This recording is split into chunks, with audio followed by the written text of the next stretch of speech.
Thanks for checking out this video. Don't forget, like and subscribe.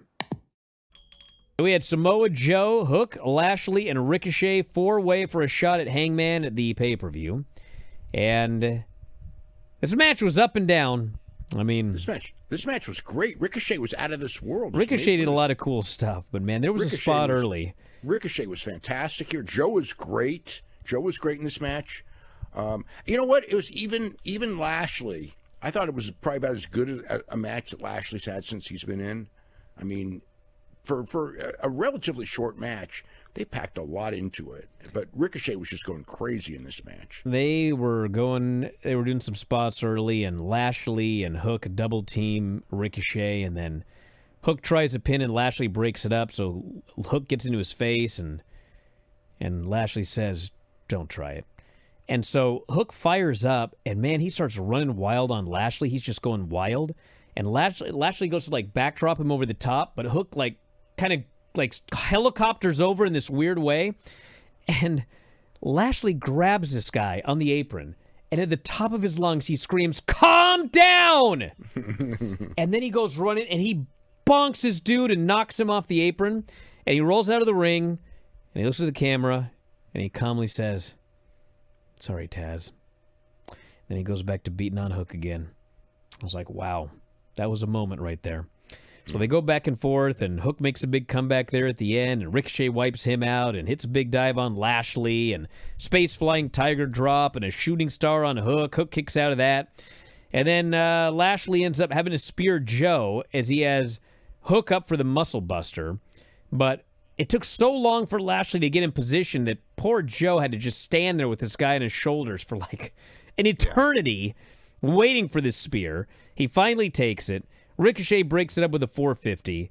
And then Hook sends Ricochet and Lashley outside. Ricochet waffles Lashley with a chair shot, so Lashley goes after him. But then Lashley turns around, sees Joe with Hook in the choke. Tries to run back, but it's too late. Hook taps. Joe wins. You know what?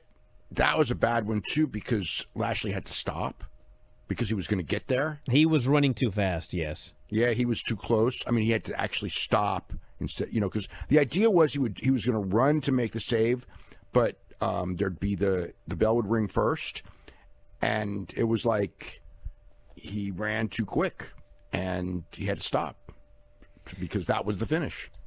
But I mean, yeah, Joe. I mean, everybody was good. This match was better than I expected. Like the tag match, I knew that four-way tag match was going to be great. There's no way around it. Those guys, they just work together. So, I mean, FDR are just great. The Young Bucks are creative and they're great. And Bayley and Kevin Knight, in particular, Kevin Knight, when he's in there with people who are great, God, he looks awesome.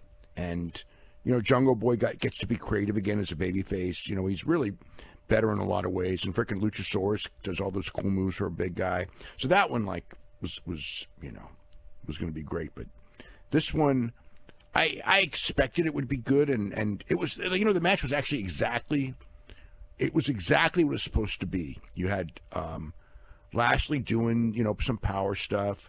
Joe had to win. They wanted an exciting match. That's what Ricochet was there for, was to make sure the match was exciting. And Hook was there to lose the match.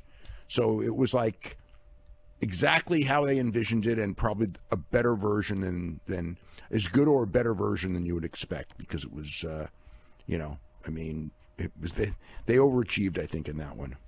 So Tony, still in his Halloween Phantom mask, gets in the ring, and he says, let's do this contract signing. So a bunch of characters come to the ring, including the Stay Puft Marshmallow Man, who 5 years ago was Hangman in disguise. Yep. And so Joe has the guys beat up all of these characters, and then they unmask Stay Puft, thinking that it's Hangman, but in fact it's just some guy. So Joe signs a contract, grabs the mic, apologizes for the carnage, says Hangman's days are numbered.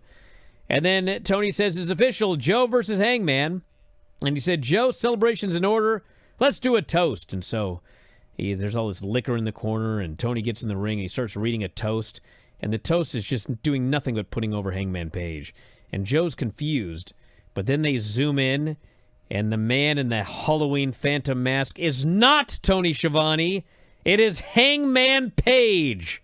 Yeah. And he takes off the mask, and the place goes wild, and he beats up all the heels, hits Joe with a beer bottle, lays him out with the buckshot. This angle was awesome.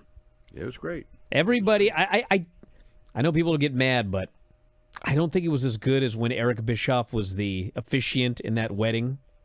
Remember when he did that? Oh, yeah. He was absolutely incredible. Because the thing is here, it's Well, like they used Tony Schiavone's voice from backstage. Right. And Eric Bischoff, I mean, he was that whole character from start to finish. And, man, he tore off that thing, and it was like, that was awesome. But this one was incredible as well, because nobody saw it coming. Yeah. And it was quite great. So, hey, guys, did you love this clip? If so, you should join our channel. Just hit the join button, and you'll have full access to every single show that we do. Wrestling Observer Live, Wrestling Observer Radio, The Bryan and Vinny Show, all of them in full HD, full length, plus archives of all of your favorite shows. Click join today and don't miss out.